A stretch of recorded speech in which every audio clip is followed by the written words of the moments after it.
My friends, let me ask you something.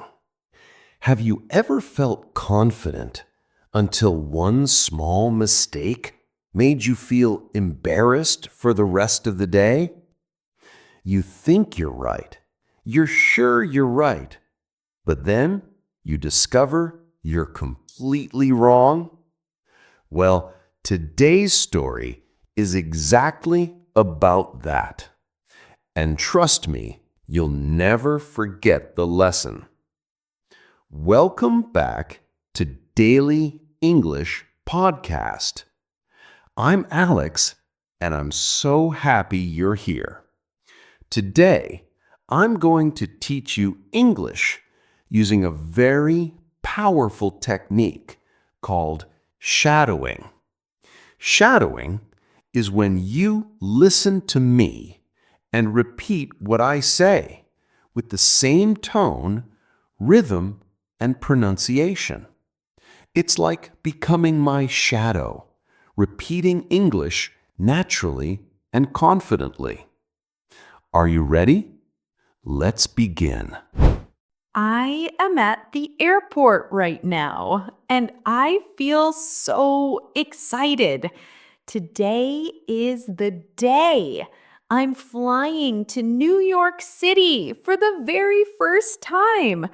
I have my ticket, my passport, and my bags. Everything is ready. I arrive at the check-in desk and hand my ticket to the lady. She smiles and says, "Here is your boarding pass. You are in seat 17A. Have a good flight." "Thank you," I say. "A window seat. Perfect. I love looking out of the window when I fly." I go through security, and it takes forever. The line is so long, but finally, I get through. Now I am standing at gate 23, waiting to board my flight. The airport is busy, loud, and full of travelers. Some people are running, some are laughing, some look tired and sleepy. I feel somewhere in the middle, excited, nervous, and a little overwhelmed. I sit down in a chair near the gate. I check my phone. I check the time. I check my passport again. I'm not sure why. I just want to be absolutely ready. After some time, I hear the announcement. Flight 567 to New York is now boarding. Please line up by group number. My heart races. This is it. I stand up, pick up my bag, and join the line. The line moves slowly, but with every step, I feel closer to my dream, New York City. Finally, I walk through the tunnel to the plane. I smell that airplane smell, a mix of cold air, coffee, and something I can never describe. I get on the plane and walk down the aisle looking for my seat, 17A. While walking, I see people putting their bags in the overhead bins. I see kids jumping on their seats. I see a man sleeping already, even though the plane hasn't taken off yet. Traveling is funny like that. Everyone has their own style. When I reach my row, I stop. Someone is sitting in my seat. It's a man in a blue jacket. He's looking out of the window like it belongs to him. I feel nervous, but I say, "Excuse me, sir, this is my seat." He looks surprised. Oh, are you sure? Let me check my ticket. He takes out his ticket and looks at it. My ticket says 17A. I think this is my seat. Now I'm confused. I show him my ticket. See, my ticket says 17A. He looks at my ticket, then at me. He smiles kindly and says, "Okay, no problem. You can take the seat.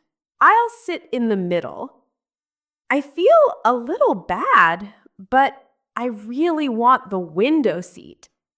"Thank you," I say, and sit down. The plane fills up. People keep walking in, talking loudly, trying to find their seats. A baby starts crying. Someone drops a bag. Another person is looking for space in the overhead bin.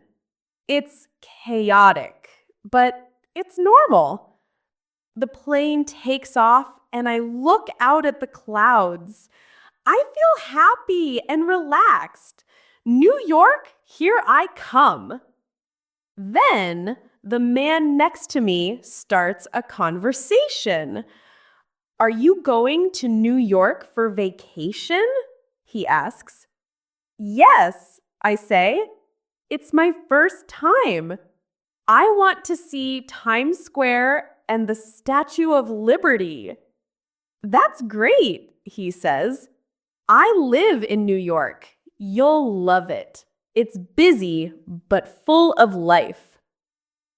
He tells me about the city. He talks about the food, the music, the lights, the fast pace.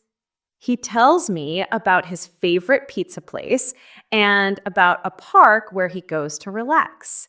His voice is calm, friendly, and warm. As we talk, I notice something interesting. He doesn't seem upset about losing the window seat. He is calm and friendly. The cabin lights dim. People settle in. Some start watching movies. Some read books. Some are trying to sleep. I look out the window again. The clouds look like soft mountains. The sky is beautifully blue. The world looks peaceful from up here. After a while, the flight attendant walks by. She looks at me, then at the man. "Excuse me," she says. "I think there's been a mistake." I freeze. "What mistake?" I ask. She looks at my ticket, then at the seat numbers. She says, "You are in the wrong seat." "What?" I ask, confused. "But this is 17A. She shakes her head gently.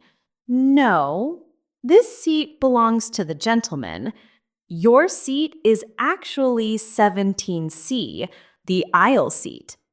My face turns red. I look at the man. He just smiles. "It's okay," he says. "I don't mind the middle seat." I feel so embarrassed. All this time, I thought I was right, but I was wrong. "I'm so sorry," I say. "You were right all along." "Don't worry about it," he says with a laugh. "Mistakes happen." We both laugh a little. The tension disappears. For the rest of the flight, I keep thinking about how kind he is. He didn't argue. He didn't complain. He didn't make me feel bad. He just let me take the seat.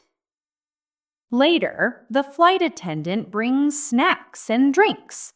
The man chooses orange juice. I choose apple juice. We talk about small things: movies, travel, work. He tells me he travels often for business. I tell him I'm traveling for adventure. At one point, he shows me pictures of New York on his phone. Central Park in the fall, the Brooklyn Bridge at sunrise, Times Square at night. Everything looks magical. Then he asks, "What are you looking forward to the most?" I smile and say, "The moment the plane lands, I want to feel the energy of the city." He nods. "You'll feel it the second you step outside," he says. Hours pass. The plane is quiet now. Most people are sleeping, but I can't sleep. My mind is full of thoughts: excitement, embarrassment, curiosity, gratitude. When the flight attendant announces our descent, everyone wakes up. People stretch their necks. People open their window shades. People collect their things. The man looks at me and says, "Well, we're almost there." "Yes," I say. "I can't believe it." When the plane lands, I thank him again. "You're very kind," I say. He laughs and replies, "Enjoy New York, and next time double check your ticket." We both laugh. As I walk off the plane, I feel embarrassed, grateful, and relieved. And I realize something important. Sometimes it's okay to admit when you're wrong. Sometimes kindness speaks louder than being right. So, what can we learn from Sarah's story? First, always double-check your ticket. Excitement and nerves make mistakes easy. But the biggest lesson is this: mistakes are okay. They help you learn. They help you grow. And kindness, even in small moments, can make a big difference. Now, let's look at some useful phrases at the airport. "Excuse me, this is my seat." "Let me check my ticket." "Have a good flight." Travel vocabulary: boarding pass, window seat, middle seat, aisle seat, security check, gate, boarding group, overhead bin. Polite conversation phrases: "Don't worry about it." "Mistakes happen." "Enjoy your trip." Now, let's practice together. Repeat after me. "Excuse me, this is my seat." "Let me check my ticket." "Don't worry about it." "Mistakes happen." Great job! Thank you so much for practicing with me today. I hope you enjoyed Sarah's story and learned something new. Remember, you can watch this video again and again to practice your shadowing. Repeating the story will help you improve your pronunciation, rhythm, and speaking confidence. If you found this helpful, give it a thumbs up, share it, and subscribe. And before we go, let me leave you with this. Learning English is not just about grammar or vocabulary. It's about connection. It's about people. It's about moments, just like Sarah's moment on the plane. Keep practicing, stay curious, and enjoy the journey. See you in the next video, my friends.